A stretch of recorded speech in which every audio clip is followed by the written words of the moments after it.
Yeah, what are you able to negotiate? In general, we often see that everyone is interested in discount, but we really feel there will be a change coming up because as Microsoft is becoming more and more market leader and a commodity, you need to look at other things than just discount. Flexibility, price locks, optimization, as Flores discussed, very important because if you only buy what you need versus buying everything with a high discount, in the end, buying what you need without any or very little discount will be cheaper in the end of the day. So zooming in on what's possible within discounts, it really depends on your level of deployment in the cloud. So if you are a client that's based in Europe, let's say in the Netherlands, in this case, and you are enjoying a 15% discount on your N365E3 suite, that's an average discount. That's not too high. But if you're using all of your functionality out of that E3 suite, Microsoft most likely will push you towards the E5 suite. But yeah, if you do not have a requirement to move to that E5 suite and want to stay on the E3 suite, knowing that you are using all of the functionality from that suite, please be informed that you will not get your 15% discount again in the next renewal. So Microsoft will decrease the discount in the next EA renewal. So that's why the level of deployment is very important in most cases. We see a lot of clients that are, having too much confidence in getting the same discounts as they have, but Microsoft is really pushing that back. So know that. It really depends on the market. So as discussed, the Western Europe market and the Dutch market is very saturated when it comes to cloud. If you are active, for instance, in Germany, where the level of cloud adoption is not as high as in the Netherlands, we see different possibilities there. Also be informed that flexibility is very important nowadays. Microsoft is always pushing with high discounts and going back to the company-wide obligations again. So when we had the old enterprise agreements in place with the enterprise desktop and the professional desktop, there was a company-wide commitment applicable for everyone. Microsoft changed that, and it was actually a very good step of Microsoft to move to subscription-based modeling where you can yearly up and down scale your requirements.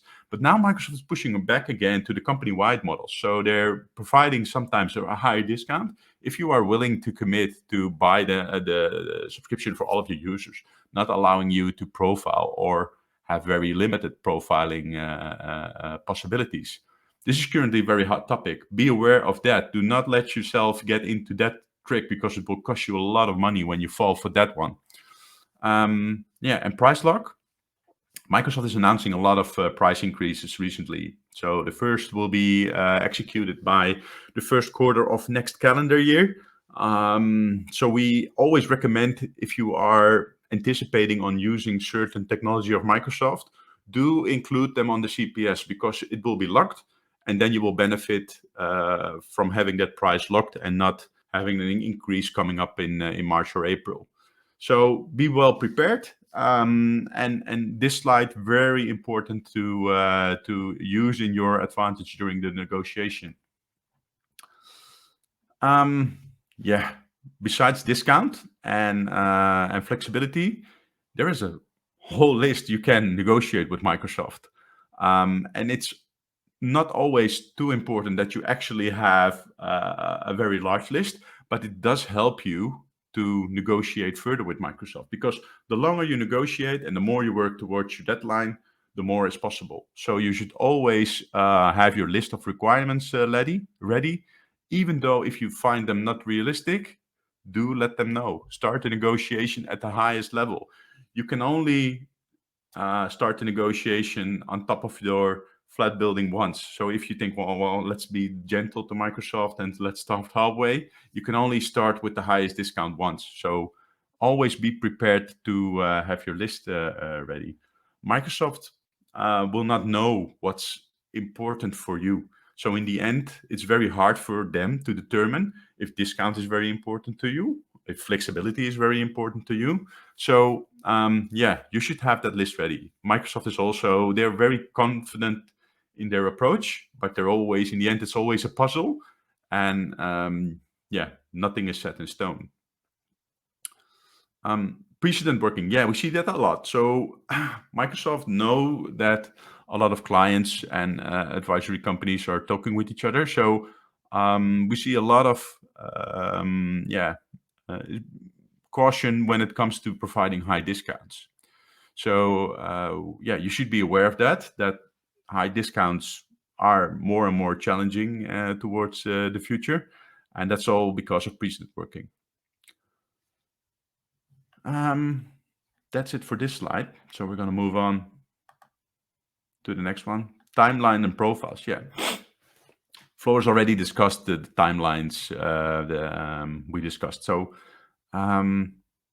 it's very important to have your planning ready for you internally and as well to Microsoft.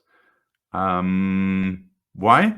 Because if 9 out of 10 times Microsoft fails to deliver and respect your timelines, and that's not because the sales team does not want to respect that, but it's often because Microsoft is a very internal, complex organization, and they are not able to meet your requirements. So yeah, if they fail to deliver, you should always use that against them. So it's always good to document everything. Also, all the agreements that have been made during the negotiation, document them. Is it in an email or for yourself? Always document everything and lay back to that. Yeah, considering the time, we're going to move on to the next slide. Also about timelines. Again, emphasizing, yeah, communicating the list of requirements early. Let them have it the way you want to. Lead the negotiation. Let them stick to your timelines. And yeah, if they fail to deliver, let them know.